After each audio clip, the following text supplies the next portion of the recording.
What's up guys, Penguin Overlord here. Welcome back to Ghost Recon Wildlands. Let's talk about light machine guns. So, it's been a while since I've done a weapon setup and employment video, so I figured we'd get right back on it. So, gonna actually go over the setup first, and then we'll talk about employment and why I've set up light machine guns in this particular manner. I'm using the Mark 48 as my example here, but that's pretty much the same setup I use for pretty much all of them. So, let's just talk briefly about the parts and then kind of where it fits into Ghost Recon Wildlands. So, I'm not super dogmatic on optics of scopes as I am on like assault rifles and just semi-auto sniper rifles. Use kind of whatever you want. I like the Micro T1 and the EXPS3. Those are my kind of favorites, but honestly, any one of these will work fine. Just pick your favorite one. Since obviously, you don't have any options for magnification on light machine guns in Ghost Recon Wildlands. But I'll always pick the largest possible magazine if that's an option, if an extended magazine is an option. Most of the time you just get one magazine, which, whatever. That's fine, even though this is technically a belt-fed weapon, not a magazine-fed weapon, but whatever. Underbarrel, I typically use the AFG, and we'll talk about that in a minute. I'll use a laser sight. I don't think it really matters which one you pick. I've been lately using the laser 3-dot just to get a little bit of extra handling. I don't know if it makes a huge difference or not, but use a laser sight, it'll make the gun more accurate, and life will be better. Standard barrel and Comp V2. Okay, so with that out of the way,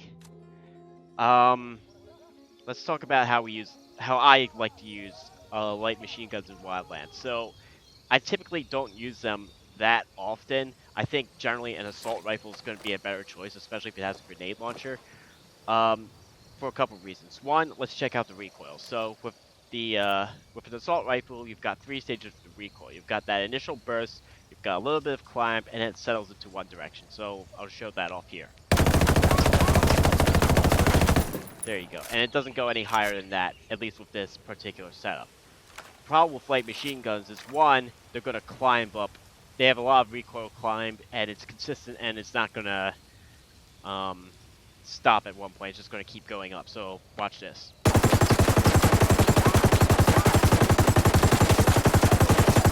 There you go. So basically, it's going to climb on forever and ever. Since obviously in Ghost Recon Wildlands, there's no bipods in the game at all, so you can't really steady out the recoil of a light machine gun. Hopefully that will change in Ghost Recon Breakpoint. We'll see. But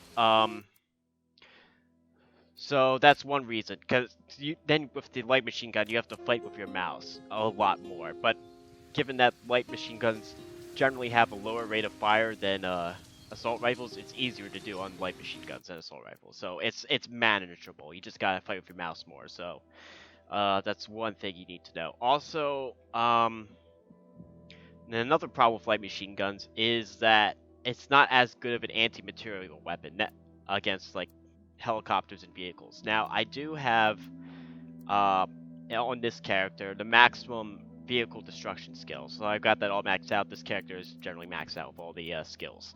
I mean, with that maxed out, it does a decent job at destroying vehicles. However, at like level 5, you unlock access to the grenade launcher, which does generally a better and faster job of destroying vehicles. Like with the light machine gun, it takes a little bit to blow up the actual like incoming car, for example. I'll show footage of it above, but it generally takes a little bit longer for the vehicle to get destroyed, and you may actually end up killing dudes instead, and you may miss the guy with the minigun. He may burn you down. It's just not as good as a grenade launcher or as a 50 cal sniper rifle with maximum vehicle destruction skill.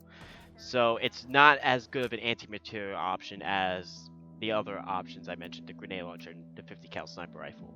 So, and also, since it lacks magnification, it's not as good as shooting at distance as an assault rifle is. Like I'll generally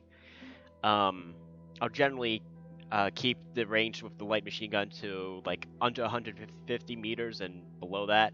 So I mean, if I need to take a shot higher than that, I can, but I also generally have a semi-auto sniper rifle for extended range shooting, so I typically keep it to that range. Because obviously there's going to be a limit to how well you can see the characters. You can still get hits, but you're just not going to be as effective as like with an assault rifle with the digital scope.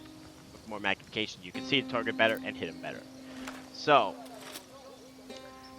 what I use light machine guns for, since the only thing they really have going for them is ammo capacity, and another thing I forgot to mention, I use the AFG because here's the thing, it's not set up like an assault rifle.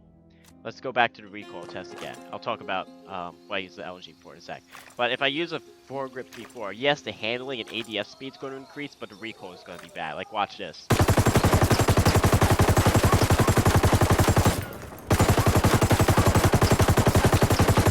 Yeah, that second time was me holding the mouse down trying to control the recoil. It's just not as good, and obviously this is at close range, which close range I'll be fine, but if I'm engaging out to distance, those could be very easy misses. So that's why I don't recommend a vertical foregrip on light machine guns, and this is going to be the same result for all of them. I also don't use the shift short angle grip. This does give you more accuracy, but the problem is it slows down the handling a little bit too much for my liking. So obviously the reloads will be a little bit longer, and the ADS time will be a little bit longer, which is not really what I want. So from my play testing and from what I've noticed, the AFG seems to be the best all-around attachment. You still get good accuracy, and the handling is just a little bit faster, which is for me at least, it's at an acceptable level to actually fight with. So if I need to go shoot an enemy, I can generally get sights on target on time before he can shoot me. So there we go. So what I use light machine guns for are for certain missions where I may not have access to ammunition, like in an ammo crate, or if I just can't get to like enemies in time to pick up the ammo off their bodies, or if I'm just under a situation where I'm just under a lot of enemy firepower and I just need more bullets. So there's two real missions in the game which come to mind for what I use light machine guns for: Operation Watchman and El Sueño, especially the final mission in the game.